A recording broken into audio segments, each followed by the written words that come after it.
Doctor Babasaheb Ambedkar यांची कल्याणच्या गोडवली भागात असणारी जमीन ही त्यांच्या वारसांना परत मिळणार आहे। महसूल मंत्री चंद्रशेखर बावनकुळे यांनी विधानसभेत त्याबाबत घोषणा केली आहे। काँग्रेस आमदार असलम शेख यांनी भूमाफियांकडून अनधिकृतपणे ताब्यात घेण्यात आलेल्या जमिनीच्या मुद्द्यावर सभागृहात प्रश्न विचारला होता।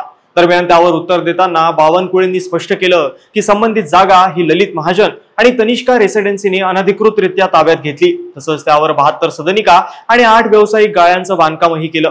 आता ही संपूर्ण जागा रिकामी करून अनधिकृत बांधकामं जमीनदोस्त केली आहे, असं बावनकुळे म्हणाले।